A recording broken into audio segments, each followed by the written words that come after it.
Bonjour à tous, je vais lors de cette vidéo vous présenter directement la plateforme élève. Donc l'idée c'est que moi je me mette directement à la place d'un élève pour avancer lors de mon parcours et vous présenter succinctement les différentes fonctionnalités auxquelles j'aurai accès. Tout d'abord, lorsque j'arrive dans mon écran personnel de mon parcours, je vais retrouver un diagnostic initial qu'on voit ici, qui sera donc disponible pour chacun des élèves en début du parcours Impala et qui a donc pour objectif de pouvoir faire un premier état des lieux par rapport à la réflexion du jeune. Au fur et à mesure de l'avancée de mon programme, je vais donc avoir accès à différents chapitres thématiques qui seront tous conclus par ce qu'on appelle un bilan. Je vais avoir donc un certain nombre de dossiers composés de fiches avec des différentes séquences pédagogiques. Voici donc un exemple de fiche. Ici, on va retrouver un PDF qui va donc être vraiment un condensé récapitulatif de l'information. Je vous propose d'aller voir un exemple d'activité. Donc ici, l'activité va traiter de la réunion parents-prof et donc je vais pouvoir aller compléter cette activité.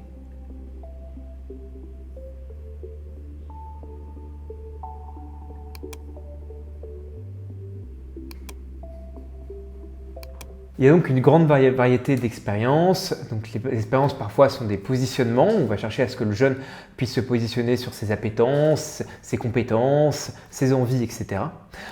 Ou ça peut être des mises en pratique, des exercices où le but du jeu, ça va être de projeter le jeune dans un autre environnement. En tant qu'élève, j'aurai également accès depuis mon parcours à la carte des métiers qui me permettra, avec un certain nombre de mots-clés qui seront proposés ou que je pourrais ajouter moi-même, de pouvoir mettre en surbrillance certains métiers qui pourraient m'intéresser.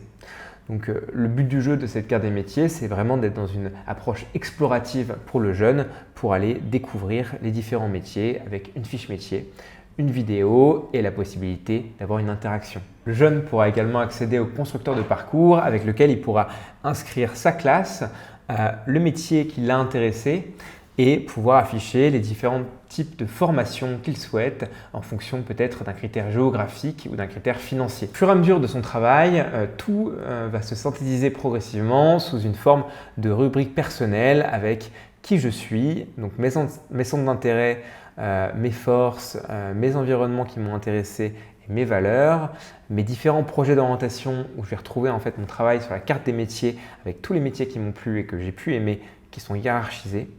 Et enfin, le travail fait sur le constructeur de parcours avec les formations, les projets de formation que j'ai identifiés, avec donc les différents établissements qui y seront associés et les différents métiers bien sûr qui m'ont plu.